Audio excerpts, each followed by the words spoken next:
Hello mga kabibig! Welcome back sa ating bagong YouTube channel. Ito ang pinakamaingay ng YouTuber sa balat ng YouTube. Ako si Kabibig, maglebak-lebak na daw with evidence na ko po para nakatikim ng isang malaking sampal. Itong si Senator Risa Hontiveros kasi sa mali niyang case citation. Oo, remember yung nagdebate sila ni Senator Marcoleta? Mali-mali pala ang ibinigay na impormasyon, yung kaso na sinabi ni Risa Hontiveros na unanimous daw ang desisyon ng Korte Suprema tapos ni-reverse. Nako, nagsalita ang Korte Suprema. Sinampal si Risa Hontiveros sa kanyang maling case citation. Wrong case citation. Sabi nga ni Mateo Evangelista, fact is your little knowledge of law still make you laughing stock. Dami mo pa niyan mga kasinungalingan. What about your witness Rene? Pag napatunayan sana matagal ka as senator, grabe naman itong si Rene makapag-comment. Ito kasi ang sinabi ng Korte Suprema. Oh, sige ha, i-share ko sa inyo ha. Baka sabihin nyo naman gawa-gawa ko ang issue na ito. O, ito na pakabibig ha.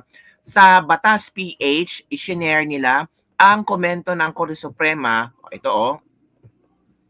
Supreme Court slams Hontiveros wrong case citation. Just in, the Supreme Court has issued a statement to belie the assertions of Senator Risa Hontiveros, which claimed that the High Court's ruling in the case of League of Cities of the Philippines versus COMELEC 2009 was unanimous. In statement, Supreme Court mouthpiece Attorney Camille Sue Meiting said, we clarify that the Supreme Court's ruling in the League of Cities case was not unanimous. Please refer to the decision and resolutions published in Supreme Court e-library and the Philippine Reports. Nako, napahiya si Risa. Korte Suprema na ang sumampal sa kanya ng katotohanan at mali-mali pala ang kanyang isinare. Basta lang meron siyang madibate kay Senator Marcoleta. Basta sabihin lang talaga grandstanding. Ang galing ni Risa.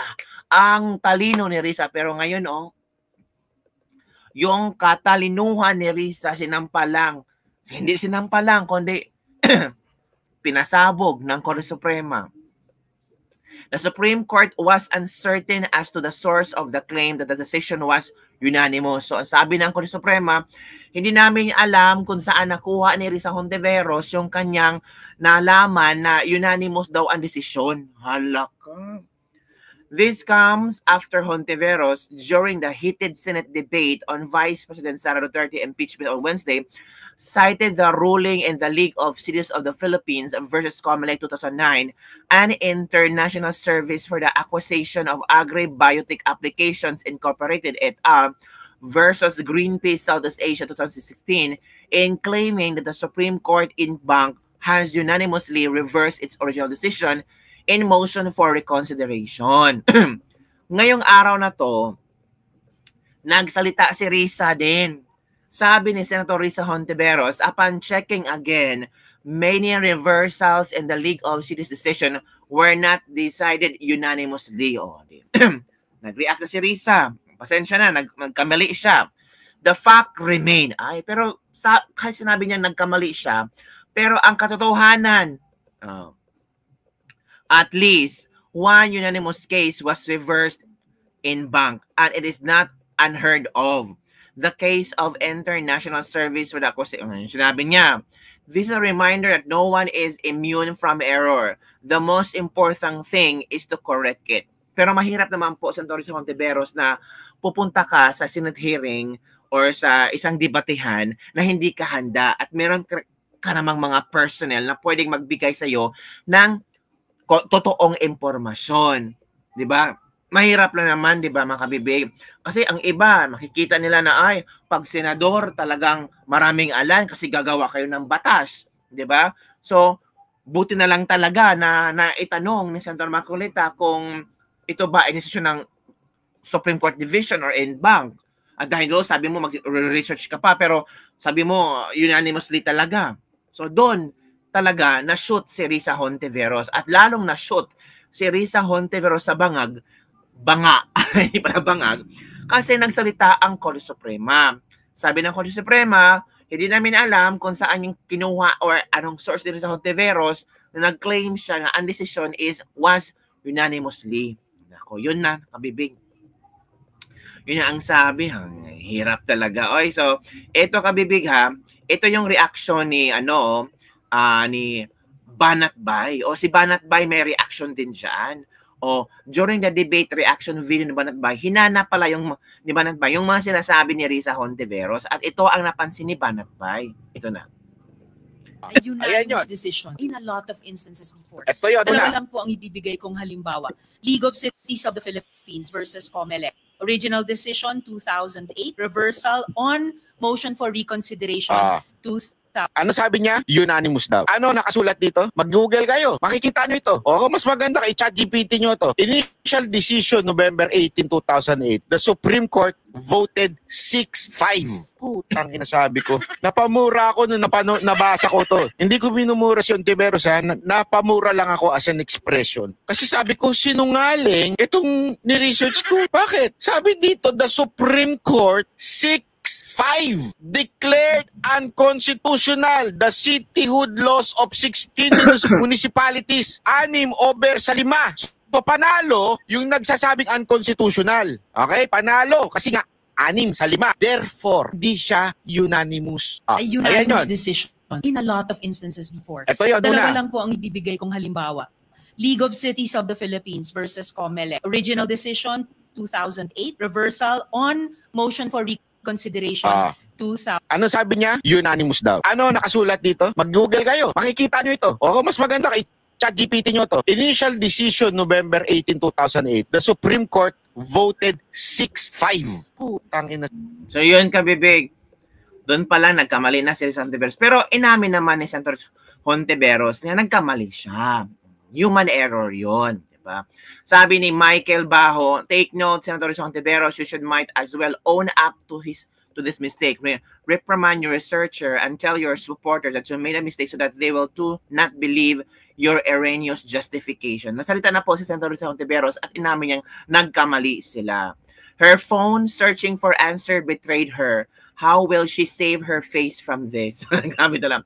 Watching their heated debate in Risa and Marcoleta, we can clearly see the huge difference of a person na may alam sa batas at mamaalam sa batas. Uy, tapos the fanatics were praising and clapping for her. Ayun na, ChatGPT, tuloy kayo. Paano yan?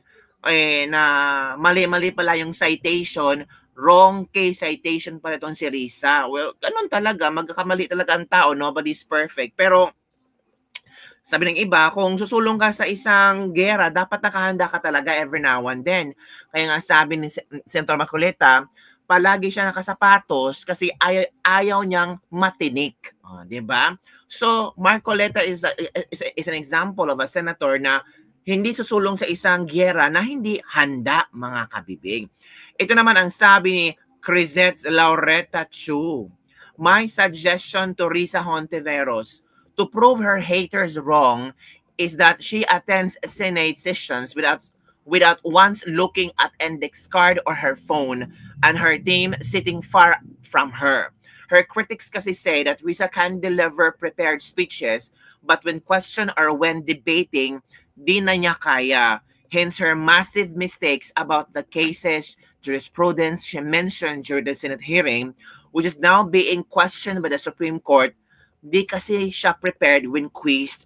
Sabi ng critics niya, Risa, I suggest you stand in the center of the floor like Marcoleta and just take questions from your fellow senators.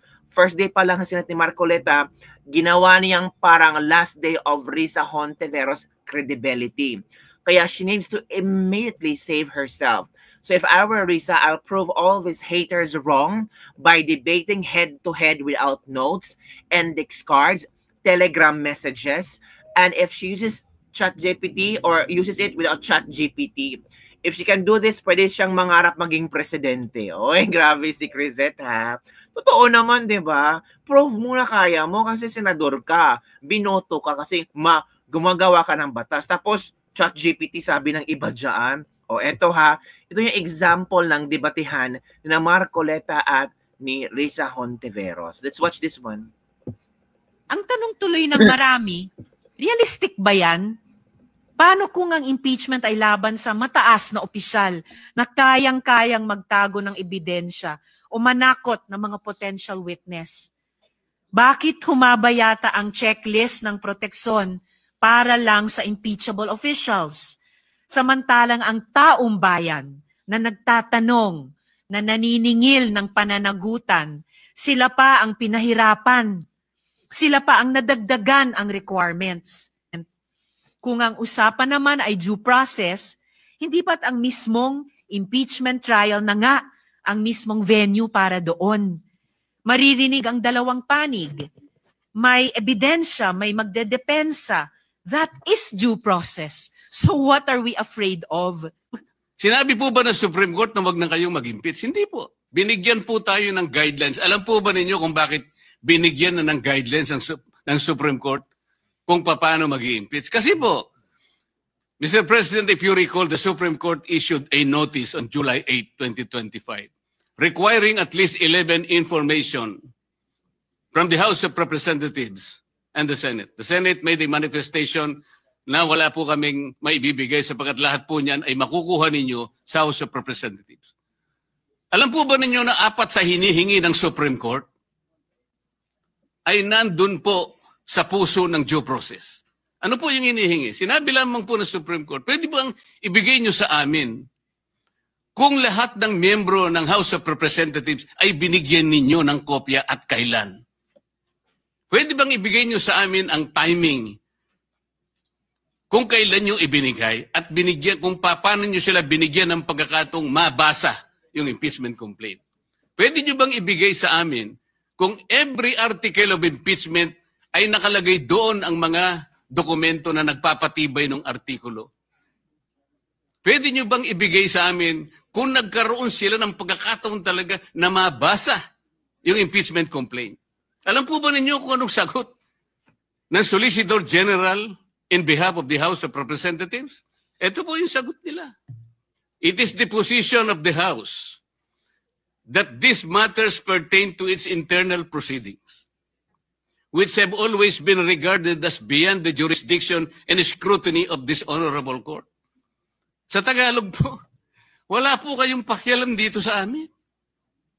Yung inihingi po ninyo, kami lang po yun. Para tinatanong lang naman po Binigyan nyo ba ng pagkakataon sila na mabasa?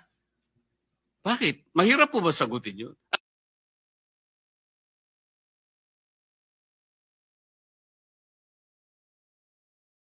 Ang nangyari. So ito pa yung trending nilang debatihan. Balikan natin yung trending debatihan na ngayon ay nasupalpal si Risa Hontiveros ng Supreme Court. Bigay kong halimbawa, League of Cities of the Philippines versus COMELEC.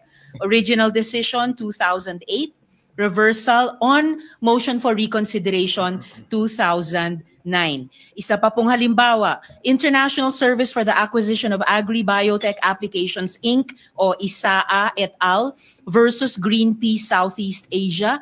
Original decision, unanimous, December 8, 2015. Reversed unanimously on MR din, July 26, 2016. So, hindi lang po tulad nung sinabi ni Minority Leader na there's always a first time, it has happened before. So, yung ganitong klaseng milagro na hinahanap, posibleng mangyari din po dito sa kasong pinag-uusapan natin. Malay po natin. Salamat po, Mr. President. Salamat sa good gentleman.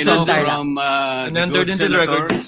Senator Marcoleta. May I know from the good senator if these decisions are bank decisions or divisions?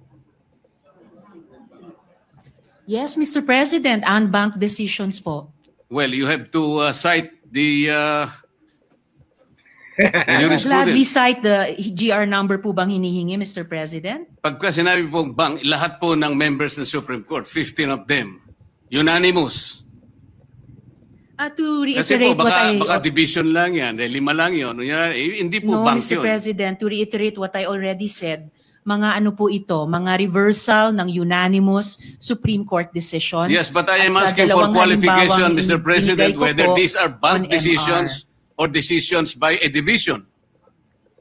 And whether or not they Mr. were President, characterized by... Sinabi ko rin na po kanina, Sandali unbanked po. decisions po ito. Ay, hindi po. Whether or I not am the replying to the decisions question. are characterized by the following qualifications. 1, unconstitutional, void ab initio, violative of due process. All these are present in those jurisprudence cases as you cited. Mr.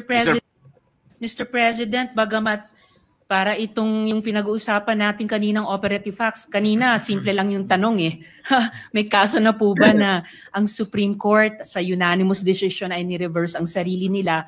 Ngayon may dinadagdag na tanong. Pero sige po, yung League of Cities of the Philippines versus COMELEC, the Supreme Court in its original decision in 2008 unanimously declared the cityhood laws unconstitutional.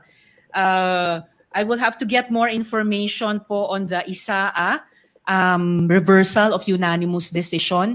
Pero malinaw na mga sagot na po ito dun sa original na tanong. So the original assertion na hindi po natin alam kung na-reverse na ng Supreme Court ang sarili nila sa original na unanimous decision has fallen by the wayside. Kasi the Supreme Court, as I said already earlier, has reversed a unanimous decision unbanked in a lot of instances before. That in fact... Pero, mali.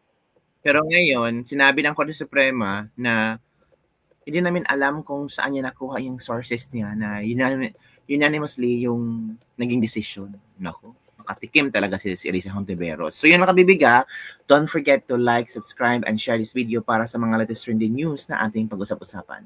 Bye everyone! See you next time!